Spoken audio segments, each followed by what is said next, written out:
સરકારશ્રી દ્વારા અશાંત ધારવાનો મુખ્ય ઉદ્દેશ્ય એ હોય છે કે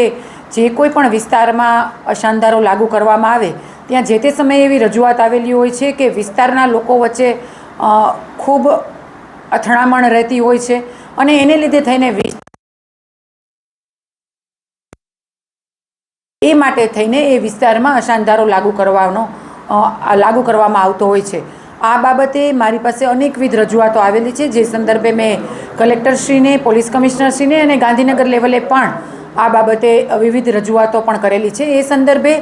મેં વોર્ડ નંબર 10ના અલગ અલગ વિસ્તારની મારી પાસે અશાંત ધારો લાગુ કરવા બાબતની રજૂઆત આવેલી છે, ત્યારે મેં કલેક્ટરશ્રીને રજૂઆત કરી હતી, જેના સંદર્ભે આજે કલેક્ટરશ્રી દ્વારા મને જણાવવામાં આવ્યું છે કે જે વોર્ડ નંબર 10માં આપે અશાંત ધારો લાગુ કરવા બાબતની રજૂઆત કરી છે એ સંદર્ભે કલેક્ટરશ્રી દ્વારા કાર્યવાહી ચાલુ કરીને પોલીસ કમિશનરશ્રીને આદેશ આપવામાં આવ્યો છે કે આ બાબતની કાર્યવાહી શરૂ કરવામાં આવે।